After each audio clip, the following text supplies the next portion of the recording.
Welcome, everyone, to the Unboxing Careers podcast, where we shed light on what different careers are really like so that you can choose a career you'll really love. Today, we are unboxing a career that is on everyone's mind, political strategist. I know, stick with me. But before we do, let's talk briefly about unboxing thoughtful gifts. At thoughtfulcollection.com, you can shop from a wide selection of curated products you can feel good about, helping you express friendship, gratitude, and love. So next time you need to, don't just gift thoughtfully at thoughtfulcollection.com. All right, I'd like to welcome to the show Kateryna Odarchenko, political strategist and partner at the political consulting and strategic communication firm SIC Group. Kateryna, welcome to the Unboxing Careers podcast. Thank you for being here. Thank you for having me. Yeah, it's a great project, and thank you for doing that. Thank you. I hope it sticks. I hope it takes off here. So yeah. All right. So Kateryna, let's start with this. Let's tell the audience, what is a political strategist and political consultant? What do you actually do? Of course, sitting in restaurants with clients and thinking about like global future. So as all people imagine. So basically, political strategist, it's mostly people with education in political science. And after that, usually people take a course or postgraduate education in campaign management. So, for example, George Washington University provide that courses. And generally, it's person who help to organize and manage election campaign. And after election campaign, to manage political communication from different political groups, political parties, political action committees, advocacy campaigns, and related work. So related work can be also like dialogue with different, for example, groups, and so on and so forth. And you can decide to work in this like profession in the United States or work internationally. It's a little big difference, but generally it's very tough work, sometimes analytical work, sometimes field work when, for example, you do canvassing or phone banking. So it's really very hard, but very fun work. I'm generally do this work internationally. But sometimes it's also sitting in the restaurant with client and celebrate, that somebody take office, very desirable office, for example, in-house or in Senate. Very good. And do you know offhand how many campaigns you've been involved with over the years? So I worked 9 years in this sector. So our company, I think, worked for more than 500 different projects, but was engaged around 30 campaigns.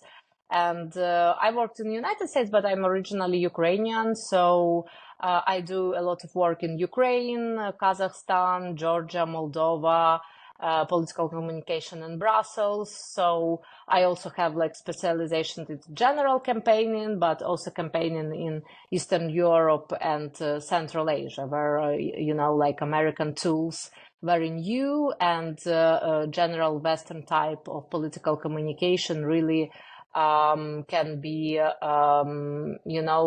pretty challenging, because sometimes you help clients to fight with authoritarian regimes, or, fight with injustice, or to move more honest candidates to the office. So it also inspires you, to achieve better results. But we have a big team, and some people concentrate only on United States market. Okay. It's fascinating to me. This is a world I know very little about. I like politics, but I know very little about behind the scenes stuff, and I probably avoid that for a particular reason.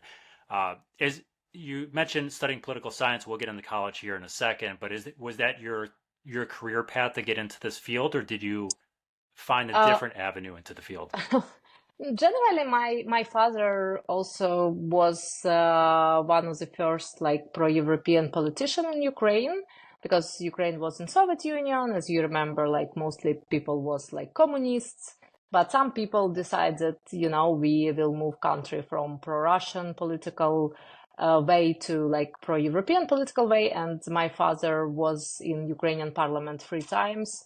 Also, he was governor, and that's why generally I choose this profession because, my father was very inspiring about this work, and from maybe the same age as our audience, I was engaged to canvassing, phone banking, so the most firstly lower part of campaigns, and then moving forward.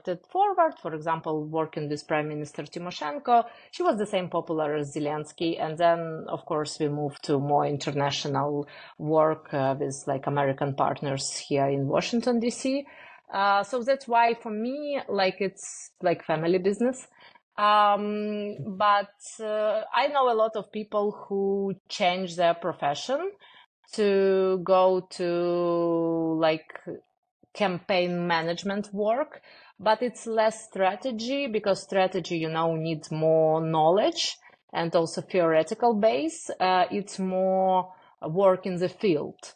So when you work in the field or organize like office or do HR, you can come to this profession from other sector. But better to start all this path from high school, I guess, to be involved to some volunteering, maybe to some advocacy campaigns, maybe to some school activities and leadership. It will be very helpful if you really, have a passion about that.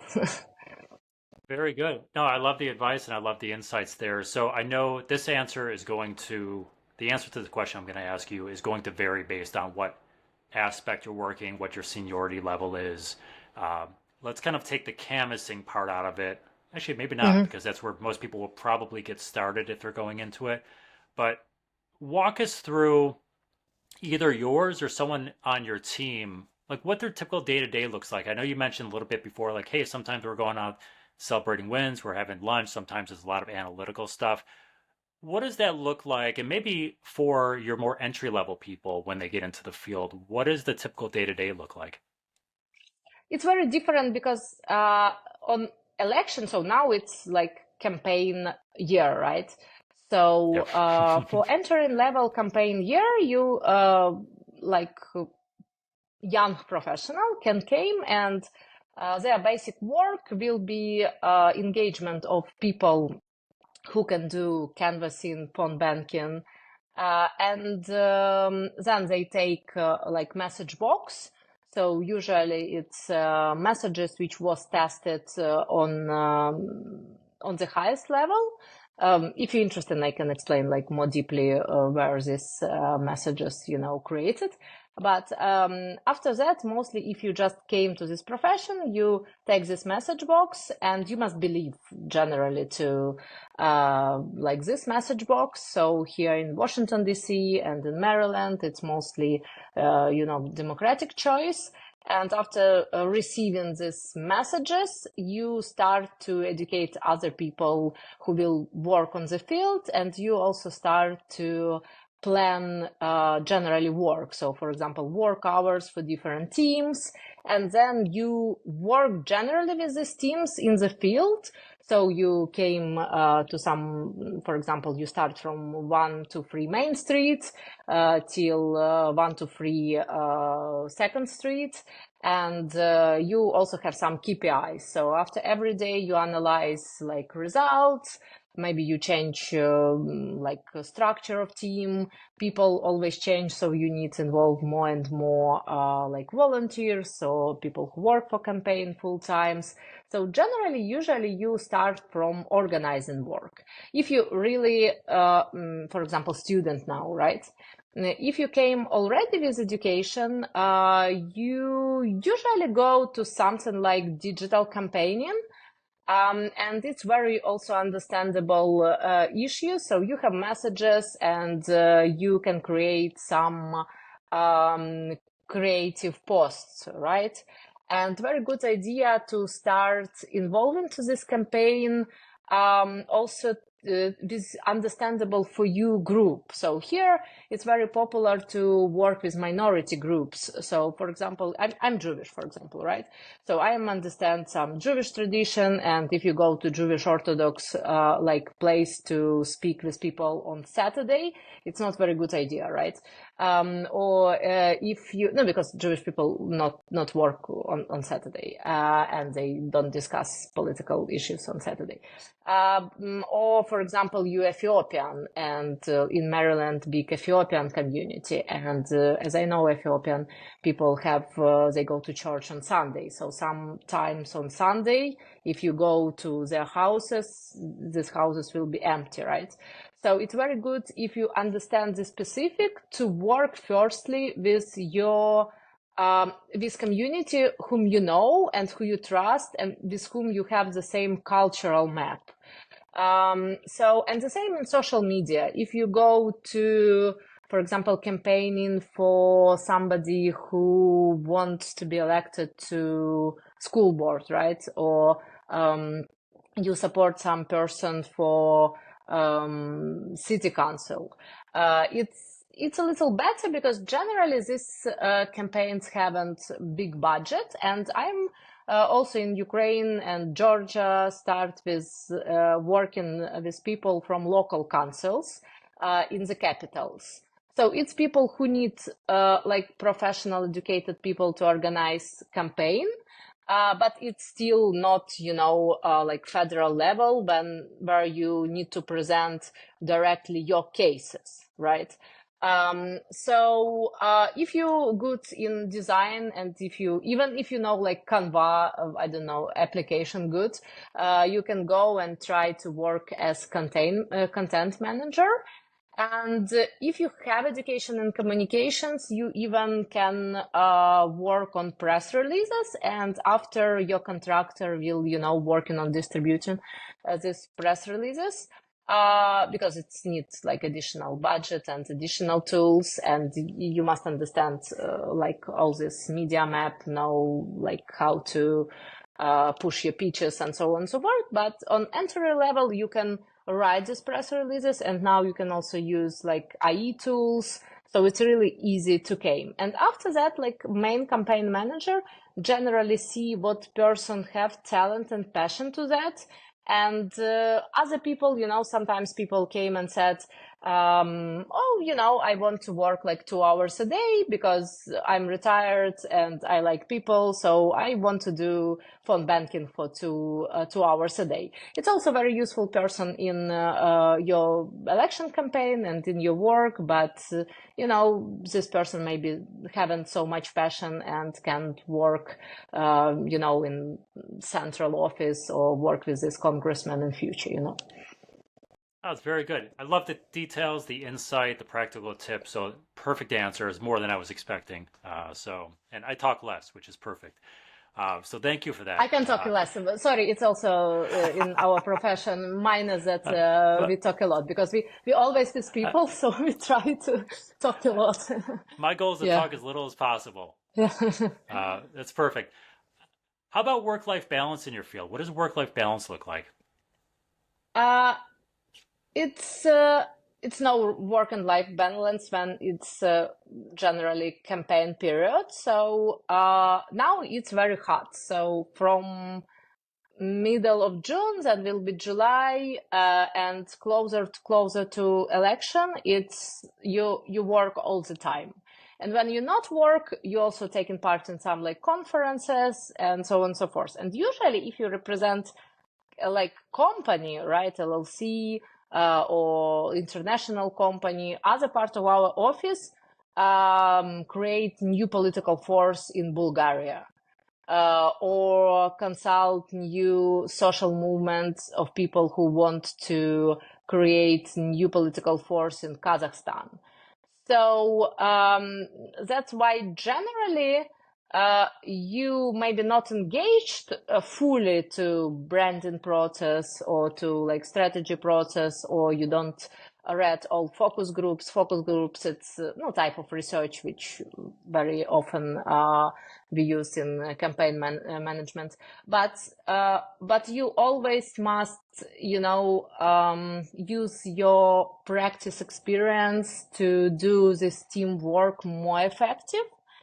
And for example, I've never worked in Africa, but I'm sure that some my skills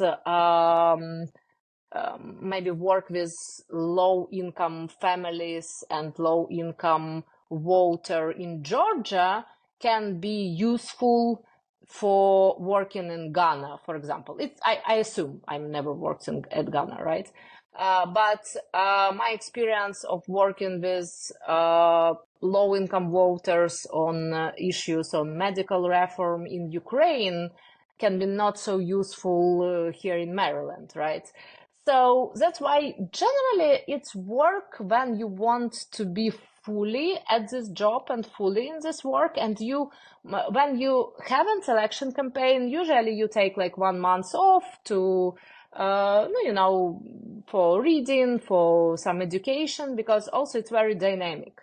So tools, which was pretty, pretty unique in 2012, 2014, when I worked with Yulia Tymoshenko. She was very popular Ukrainian, political prisoner and then politician, and one of the first female leaders in Eastern Europe. It was huge progress to use digital, viral video, volunteers in Facebook and so on and so forth. And now it's just understandable tool even for person who now in high school.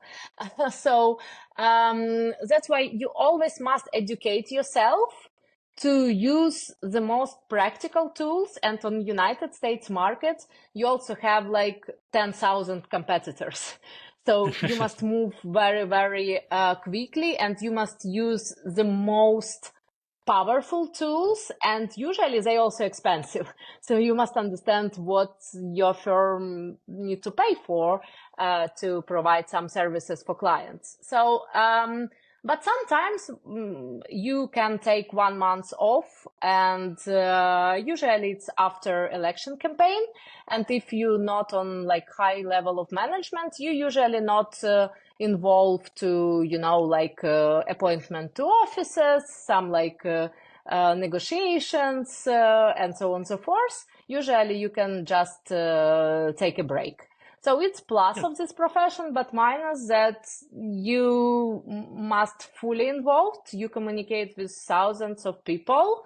It can be exhausting sometimes. You must usually be extrovert for field work and for organizing. But plus that it's really good income, and you can take more days off when it's when we have not so much projects. Usually it's after elections. So it's pros and cons, from my point of view.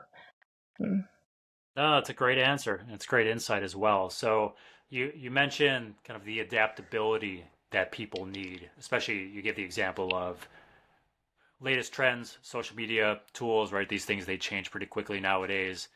So adaptability definitely there. If we're speaking to someone specifically in high school today who is either definitely knows they want to go into political science or maybe flirting with it, not really sure, not tons of high schools offer deep political science. They usually have an intro to government, something like that.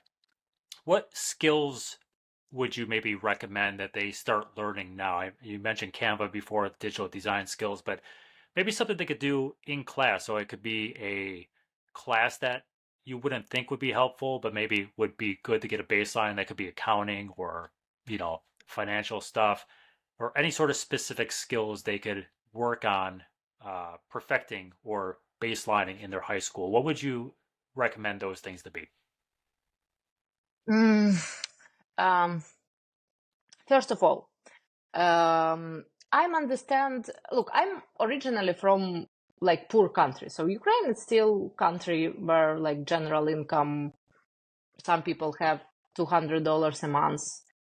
People with high education have income $1,000 a month, right? So I have like a little more opportunities because before like a political career, my father was in business.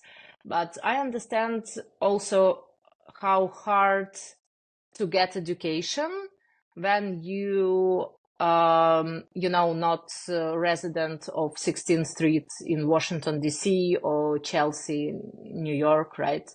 And you just haven't access to insiders and to this community of people who, it's pretty closed club.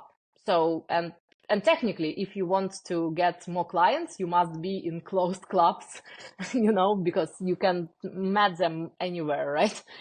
So my advice, first of all, it's go to Coursera, and there you can find Harvard Kennedy School courses on public administrations. You can find a lot of courses about democracy. I don't remember direct universities who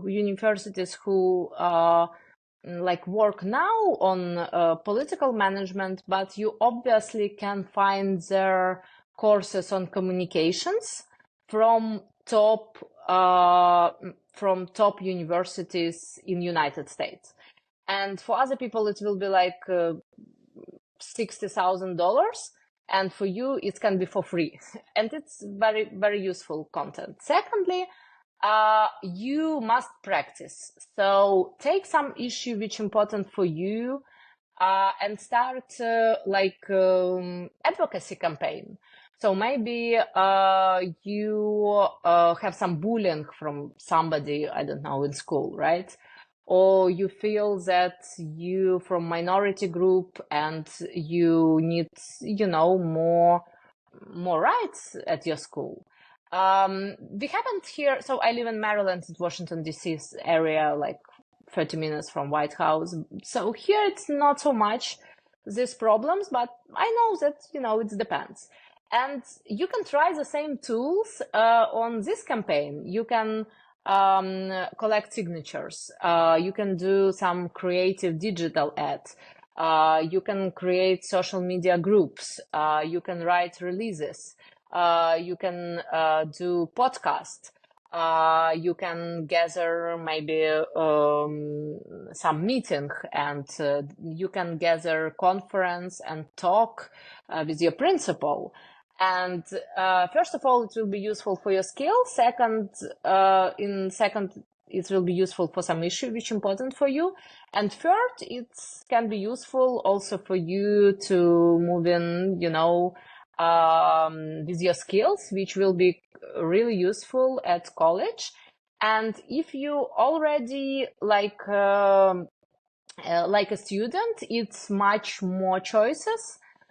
Because from the period when you can really vote, you can go as volunteer to some office, and don't afraid to go to like big offices, because all politicians like interns and all politicians like free work hours. So if you're really talented and look, sometimes I see that Washington DC really work because it's a lot of interns here. So even when you go to some meeting with international people in House or in Senate, you see that half of work, even analytical work, even very important work, done by interns. So these young guys really important here in Washington DC. So don't be afraid to apply. Not only I will do small like advocacy campaign, or I will volunteer in food bank in my neighborhood, but if you really feel that it's your field and that it's your cup of tea, go to your senator's office, to your representative, and said, hey, you will organize town hall, meeting with voters. What is issue? I can write article on this issue. I can help with food order. I can do registration. I can, print poster. And in like several months, you also said, I do 1, 2, 3. Can I get some like, 1099 agreement on that? And and you can be contractor, and also it's not bad additional income while need to pay your student loan or something like that. So don't afraid to think ambitious. And my last advice is to do blog about that. So even go to Medium and, you can write, but not go to ChatGPT and said, write something about Trump and Biden. So nobody interested in that. But if you have really some thoughts, write article about that. I, for example, for 8 years do free lectures for young people. And it's lectures, for example, about political archetype. Or about hero's journey, how we can use a Hollywood structure of, great movies for political stories. And it's really like deep insights, which useful for PR people, for marketing people, for campaign managers. And I also educate myself in some period of time when I start to use this tool in my career. But it's very, unique knowledges in like unique lectures. So from high school, you can start to write, for example, about your local campaigns, what tools it's most effective on your local campaign, or 5 issues which important for voters in my town, right? Or advocacy campaign, how you can join advocacy campaign for, I don't know, something on waterfront, or how we can save totals and, clean ocean campaign, something like that. So if resident of Florida, maybe totals is a good idea for you. My gosh, Kateryna, what a great answer. So many practical examples. Absolutely love it. Thank you so much for that. Let's spend a minute on those new to the workforce. So it's tough to land your first job. It's hard to get experience without experience, but you've talked a little bit about how needing experience and doing that at an early age will help you. What tips might you offer to people brand new in their careers about landing that first job in your industry? And maybe that is something you look for in a resume. If you were to get 50 resumes today, what would separate one candidate from the other? Could you share a little light onto that process and what you might be looking for? So, Greg, if we're talking about experience and about how this market works, one more time, it's pretty closed club. And it's big difference how work like pretty small company. For example, our company is 14 people of basic team. But when we work in like Kazakhstan or in Ukraine, we can engage like 5,000 people with all field structure. But these people not work for us like fully, right? And other companies, like top companies on the market of United States, they have around 200 employees.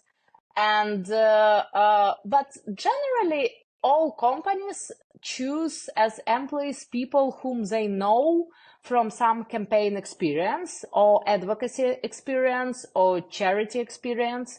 So from some projects. And first of all, if you're searching somebody in this sector, you said to your friends, do you know somebody who good organizer of phone banking in Maryland? Or do you know somebody who have experience in canvassing in Montgomery County? Or somebody who know like digital campaigning and communities on Facebook in Howard County, Indiana? So, and generally you firstly ask your work groups and so on and so forth. Our company also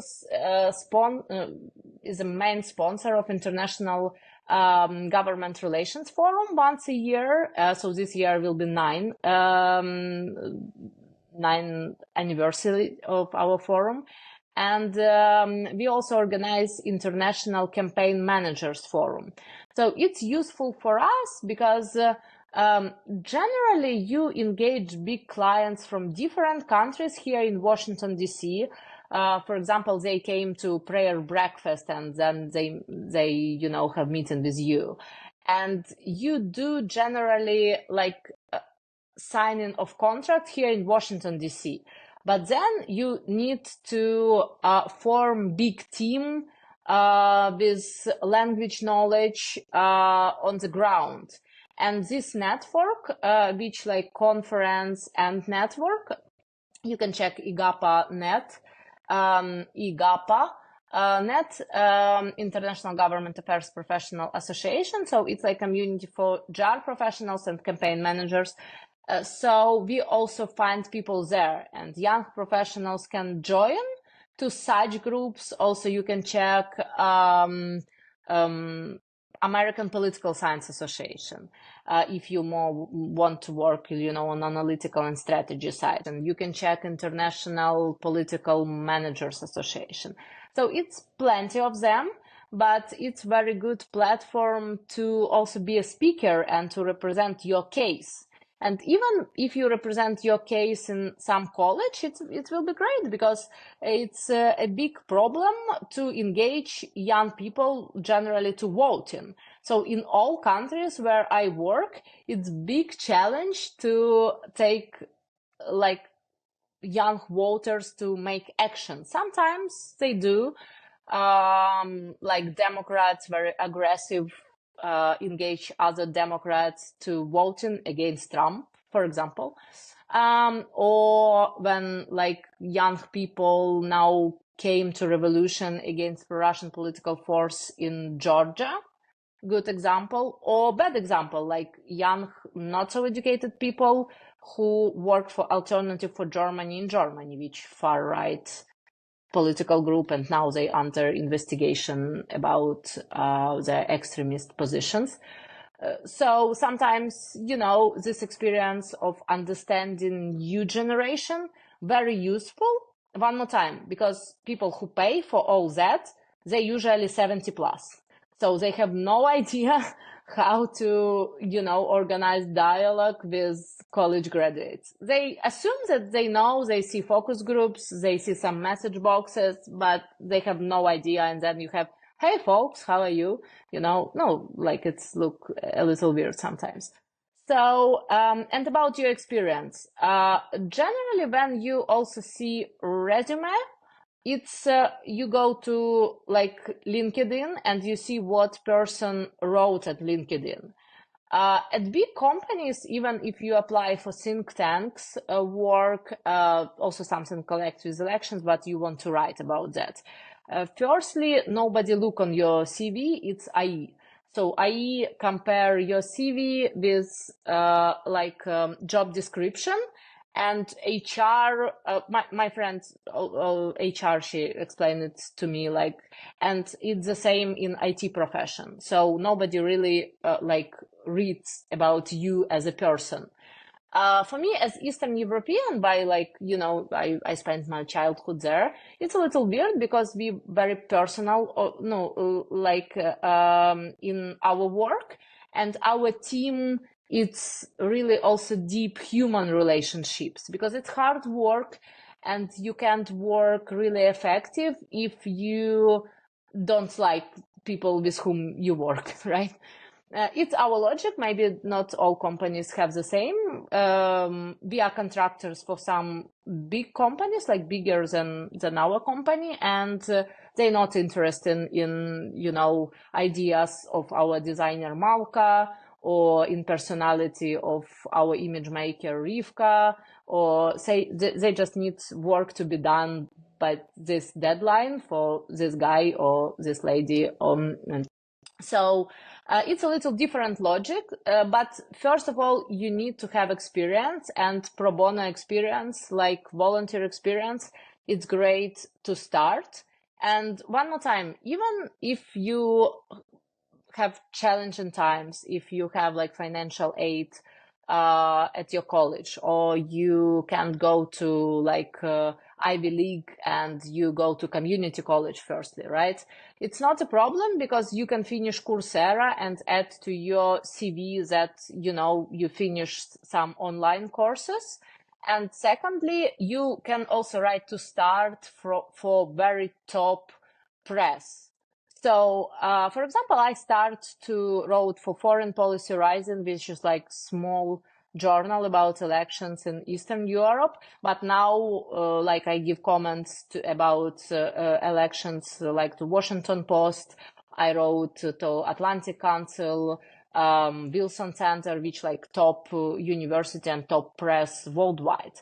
But you must start, and you must understand that maybe your first articles can be like two readers, your mom and your friend.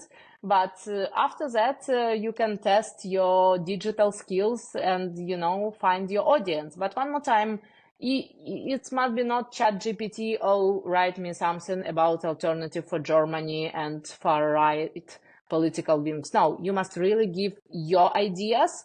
And it's not so much smart people, in this profession. Look to Russian opposition. Russia is a huge country, but they haven't like really big opposition. It's huge country.